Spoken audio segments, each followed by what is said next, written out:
Israel और Hamas की जंग में यमन के हूती विद्रोहियों और लेबनान के हिजबुल्लाह की एंट्री ने परमाणु युद्ध के खतरे की घंटी बजा दी है। इजराइल पर इस वक्त हमास की बजाय हूती विद्रोहियों और हिजबुल्लाह की ओर से हमले हो रहे हैं। इन दोनों को हथियारों और समर्थन ईरान से मिल रहा है। ईरान की अमेरिका और इजराइल दोनों से दुश्मनी है। ये तय माना जा रहा है कि अगर हमास और इजराइल की लड़ाई से ईरान पूरी तरह दूर नहीं हुआ तो ये जंग अमेरिका और ईरान के बीच परमाणु युद्ध में बदल जाएगी। इसके लिए अमेरिका को तैयारी करने की भी जरूरत नहीं है, क्योंकि उसकी 400 परमाणु मिसाइलें अंडरग्राउंड लॉन्च पैड सीलोस पर पहुंच चुकी हैं। इजरायली सेना गाजा पट्टी को तहस नहस कर चुकी है। गाजा पट्टी में 12,000 से ज्यादा लोगों की मौत कंफर्म है और 3,000 से ज्यादा लोग अभी भी लापता हैं। लेकिन अभी इस जंग का अंत दूर दूर तक नजर नहीं आ रहा है, क्योंकि हमास को खत्म करने की लड़ाई अब गाजा के साथ साथ वेस्ट बैंक इलाके में भी शुरू हो गई है।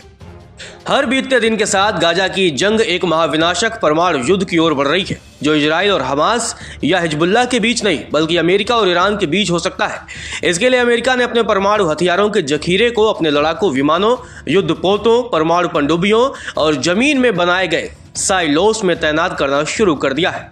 आपको बता दें कि अमेरिका के परमाणु हथियारों के भंडार में लगभग 5,500 वॉरहेड है, जिनमें से 1/3 यानी लगभग 1,800 न्यूक्लियर वॉरहेड को किसी भी वक्त लॉन्च किया जा सकता है। यानी 1,800 परमाणु बम और मिसाइलें रेडी टू फायर मोड में हैं। अमेरिका के इन परमाणु हथियारों का एक बड़ा हिस्सा पनडुब्बियों पर तैनात है और अमेरिका की परमाणु पनडुब्बियां इस वक्त दुनिया में कहां घूम रही हैं, ये अमेरिका के अलावा कोई नहीं जानता। अमेरिका के परमाणु हथियारों में सबसे घातक है मिनटमैन 3 मिसाइल। 55 से 60 फीट लंबी मिनटमैन 3 मिसाइलों की रेंज 15,000 किलोमीटर तक है, जो अपने टारगेट पर 28,000 किलोमीटर प्रति घंटे की रफ्तार से प्रहार करती है। अमेरिकी सेना के रणनीतिक ठिकानों पर ऐसी 400 मिसाइलें साइलोस यानी विशेष चैम्बर में तैनात हैं। एक बटन दबाते ही परमाणु मिसाइलों के साइलोस का ढक्कन खुला तो मिनटमैन 3 को अमेरिका से चीन और रूस पहुंचने में आधे घंटे से कम समय लगेगा। इस परमाणु मिसाइल को अगर ईरान के खिलाफ इस्तेमाल करना है तो 20 मिनट का वक्त ही काफी है।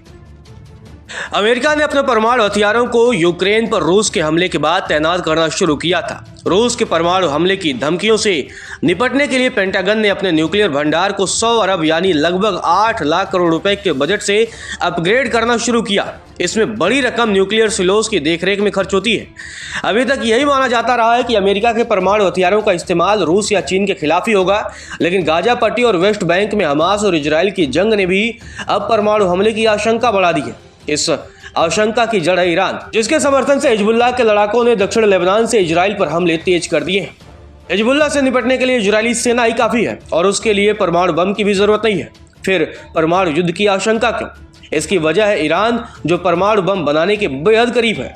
ईरान के परमाणु हथियारों का खतरा इजराइल के साथ साथ अमेरिका को भी है। चीन के रक्षा विशेषज्ञ और Fudan institute for belt and road and global governance के कार्यकारी महानिदेशक वांग रेनेवई ने आगाह किया है कि अगर हमास के खिलाफ जंग में ईरान की एंट्री होती है तो अमेरिका और ईरान के बीच परमाणु युद्ध हो सकता है। ये चेतावनी हवाई नहीं है, क्योंकि ईरान की सरकार गाजा पट्टी की लड़ाई के लिए इजराइल और अमेरिका दोनों के खिलाफ आग उगल रही है। ईरान के विदेश मंत्री हुसैन अमीर अब्दुल्लाहियान का नया बयान भी यही इशारा कर रहा है कि गाजा की जंग बहुत जल्द ईरान बनाम अमेरिका इजराइल युद्ध में तब्दील हो सकती है। ईरान के विदेश मंत्री अब्दुल्लाहियान ने चेतावनी भरे लहजे में कहा कि पिछले 40 दिनों से अमेरिका ने तेहरान में स्विट्जरलैंड के दूतावास के जरिए पैगाम भेजे हैं। उनके जवाब में मैं यही कहना चाहता हूं कि ईरान इस जंग का विस्तार नहीं चाहता, लेकिन मिडिल ईस्ट क्षेत्र में अमेरिका और इजराइल का जो रवैया है वो खतरनाक है। अगर गाजा पट्टी और वेस्ट बैंक में इजराइल का युद्ध अपराध नहीं रुका तो उसका अंजाम कुछ भी हो सकता है। ऐसी सूरत में इस जंग का दायरा बढ़ना निश्चित है। ईरान के अलावा इजराइल को परमाणु हमले के लिए तुर्की भी लगातार उकसा रहा है, जिससे मामला उलझ गया है। इजराइल को मान्यता देने वाला पहला इस्लामिक देश तुर्की ही था।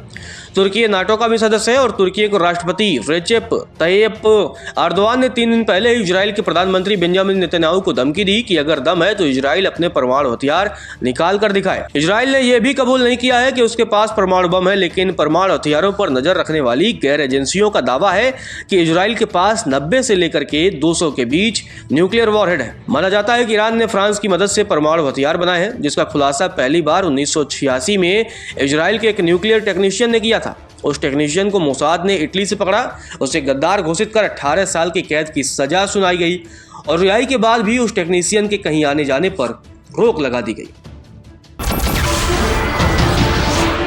नमस्कार, मैं हूं मानक गुप्ता। अगर आपको हमारा ये वीडियो पसंद आया हो तो इसे लाइक और शेयर जरूर करें और हाँ, हमें सब्सक्राइब और फॉलो करना ना भूलें ताकि आप देश और दुनिया की कोई खबर मिस ना करें। तो जुड़े रहिए हमारे साथ और देखते रहिए न्यूज़ 24।